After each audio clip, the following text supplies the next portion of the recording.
दोस्तों आज बाजार में तूफानी तेजी देखने को मिल रही है और इसके पीछे सबसे बड़ा रीज़न है इजराइल और ईरान यूएस का जो युद्ध का पूरा मामला है जो बहुत ज़्यादा बिगड़ चुका है। यहाँ पे देखो कि सबसे बड़ी रिफाइनरी अरामको के ऊपर भी हमला हो गया है, लेकिन बाजार रिकवर भी हुआ है। ऐसे में क्या अब संभावना बन रही है? क्या ये गिरावट कोई मौका दे रही है या फिर यहाँ से सब अब निकल जाने की संभावना बन रही है? गोल्ड में और सिल्वर में ज़बरदस्त उछाल है, क्रूड ऑयल उछाल मार रहा है। ऐसे में अब क्या संभावना बन रही है? क्योंकि बहुत ज़्यादा लोगों को डर लग रहा है, सबके पोर्टफोलियो में आज बहुत भारी नुकसान हुआ है। ऐसे में अब क्या रणनीति बन रही है? एक्सपर्ट क्या कह रहे हैं बाजार को लेकर, अच्छे से समझने की कोशिश करेंगे इस वीडियो के माध्यम से। लेकिन फ्रेंड्स, उससे पहले अगर आप पहली बार हमारे चैनल पे आए तो चैनल को सब्सक्राइब कर दीजिए, एक बेल आइकॉन दबा दीजिए ताकि जब भी नया वीडियो बने पहला नोटिफिकेशन आपको मिले। वीडियो पसंद आए तो लाइक से जरूर कीजिए। चलो फ्रेंड्स, वीडियो स्टार्ट करते हैं। मैं हूँ आपका दोस्त एस पी दवे और हमारे अपने चैनल ऑनलाइन कमाई में आपका बहुत बहुत स्वागत है। सबसे पहले बाजार की बात कर ले तो BSE सेंसेक्स 79,943 के स्तर पे इस समय आपको देखने को मिलेगा। 2:30 बजे का टाइम है, बाजार क्लोज होने में 1 घंटा बाकी है। 1353 पॉइंट की गिरावट है, यानी 1.65% गिरा है BSE सेंसेक्स। तो सुबह बाजार की स्थिति ये थी कि बहुत ज़बरदस्त गिरावट के साथ ही बाजार की शुरुआत हुई। क्लोजिंग आप देख ही सकते हो कि 81,287 की थी फ्राइडे के दिन की। और आप देख सकते हो कि ये जो शुरुआत हुई, मतलब कि आप देख सकते हो कल वो काफ़ी कमजोरी के साथ और गिरावट के साथ आज शुरुआत हुई 78,543 पर, यानी लगभग 27-2800 पॉइंट की भारी गिरावट के साथ बाजार ने शुरुआत की और ज़बरदस्त लोगों को नुकसान भी हुआ। अब आप देख सकते हो कि यहाँ से बाजार में रिकवरी भी अच्छी खासी हमने देखी है। इंट्राडे में अगर आप देखेंगे तो ये 80,632 का बाजार फिर एक पॉइंट बताया इसने। तो इसका मतलब ये है कि बाजार रिकवर भी हुआ, खरीदारी भी देखने को मिली। तो एक समय ऐसा भी आया कि बाजार में गिरावट मात्र 600-700 पॉइंट के आसपास ही रह गई, तो काफ़ी ज़्यादा रिकवरी देखने को मिली। अभी देखिए लो जो बना है वो 78,543 का है। तो ये जो 12,000 की जो शुरुआत जहाँ से उस लेवल से नीचे तो बाजार गिरा ही नहीं है, लेकिन वहाँ से रिकवरी ही देखने को मिली है। तो इससे एक बात तो समझ में आ रही है कि ऐसा पैनिक सेलिंग तो जो सुबह सुबह होनी थी हो गई। उसके बाद यहाँ पे कुछ वैल्यूएबल बाइंग शुरू हुई, स्टॉक बहुत सारे अट्रैक्टिव लेवल पर आ गए तो लोगों ने खरीदारी शुरू कर दी। निफ्टी 50 की बात करो 24,732 के स्तर पे है इस समय, जहाँ पे 1.77% की गिरावट है। 445 पॉइंट की गिरावट आपको देखने को मिलेगी। तो यहाँ पे निफ्टी 100 के अंदर देखें तो 1.67% की गिरावट है। तो ये निफ्टी 200 देख या 500 देखे तो यहाँ पे गिरावट यही है, लगभग 1.70 के आसपास की है। मिड कैप के अंदर भी उतनी ही गिरावट है, 1.69% की गिरावट है। मिड कैप 100 में 1.83% की गिरावट है। तो लार्ज कैप और मिड कैप की गिरावट लगभग एक जैसी है, लेकिन स्मॉल कैप के अंदर गिरावट थोड़ी ज़्यादा है। निफ्टी स्मॉल कैप 100 में 2.02% की गिरावट है, यानी आज स्मॉल कैप भी इस गिरावट की चपेट में आ गई। इंडिया वीएक्स इस समय 27.5 पॉइंट ऊपर है, यानी बाजार में अभी भी दबाव की स्थिति बनी हुई है। अब गिरावट का आलम यह है कि निफ्टी के 30 इंडेक्स के अंदर आप देखें तो सभी के सभी शेयर आपको रेड में ही दिखाई देंगे। सभी जगह पे भारी गिरावट का सिलसिला है।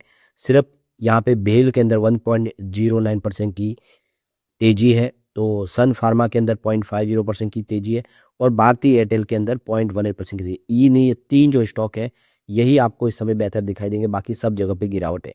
तो गिरावट के पीछे जो बड़ी सारी वजह उसको देखें तो पहला रीज़न है जो कमज़ोर ग्लोबल संकेत और युद्ध का असर। तो इसराइल अमेरिका की ओर से ईरान पर हवाई हमले के बाद में देखिए पश्चिमी एशिया में हालत पूरी तरह से बिगड़ गए। इन हमलों में ईरान के सर्वोच्च नेता अयातुल्लाह अली ख़amenei की हत्या हो गई है, उनकी मौत हो गई है। इसके जवाब में ईरान ने पूरे इलाके में मिसाइल से हमले किए। इससे आसपास के सभी देशों में लड़ाई की जाने का खतरा बढ़ गया है।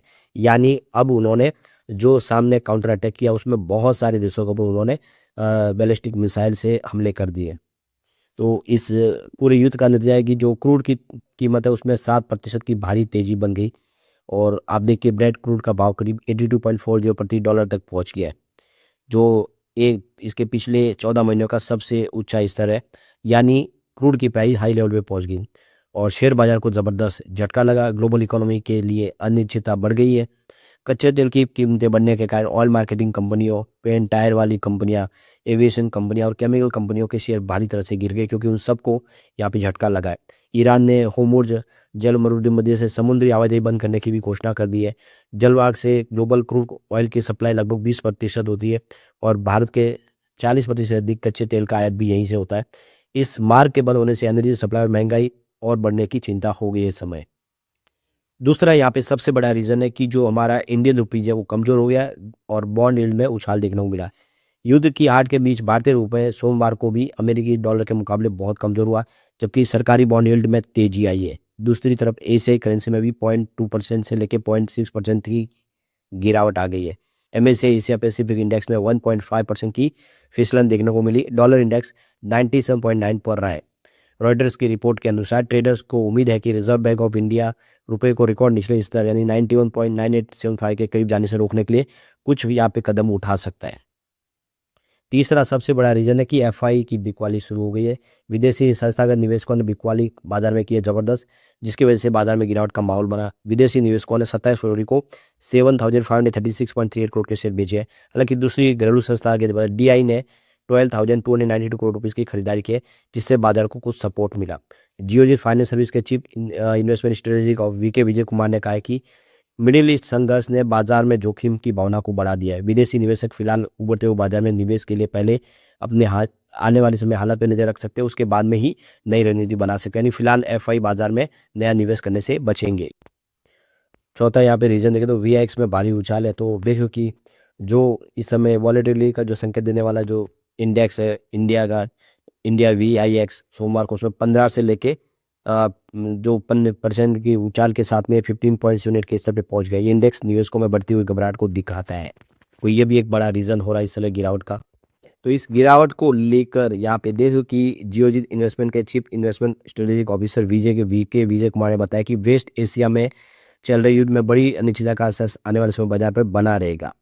बाजार के लिए सबसे बड़ा खतरा कच्चे तेल क्रूड ऑयल की कीमतों में बढ़ोतरी है।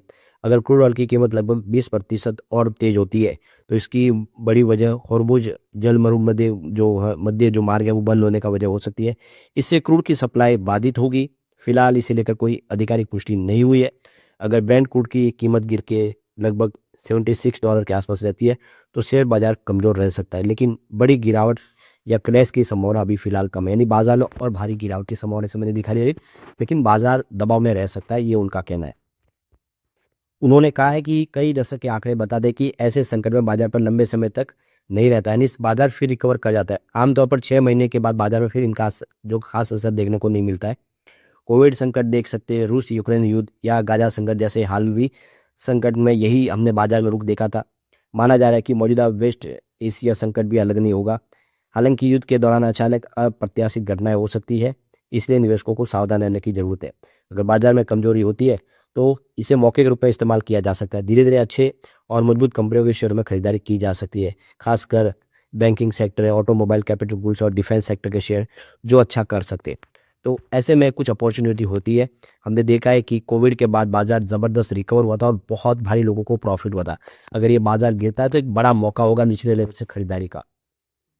तो यहाँ पे देखो कि ईरान ने ड्रोन से सरकारी तेल कंपनी सऊदी अरामको की तेल रिफाइनरी रास तंदूरा पर हमला किया है। ये दुनिया की सबसे बड़ी तेल और गैस की कंपनियों में से एक है। रॉयटर्स के मुताबिक देख सकते हो इस हमले से रिफाइनरी को फिलहाल बंद कर दिया गया है। इसकी क्षमता 5.5 से लेकर 6 लाख बैरल प्रतिदिन के आसपास है। ऑयल एक्सपोर्ट टर्मिनल रास तंदूरा दुनिया के सबसे बड़े ऑफशोर ऑयल लोडिंग टर्मिनल में से एक है। यहाँ बड़े तेल के टैंकरों में कच्चे तेल भरकर अमेरिका, एशिया, यूरोप समेत कई देशों में भेजा जाता है। तो ये भी आप देख सकते हो कि एक बड़ा इसका झटका है, जिसकी वजह से प्राइस और बढ़ने की उम्मीद है। इस समय इस पूरा माहौल में लोगों का रुझान गोल्ड सिल्वर की तरफ बढ़ गया है। तो 7,000 सोना बढ़ गया है और अब 1.66 लाख रुपीज़ तक पहुंच गया है।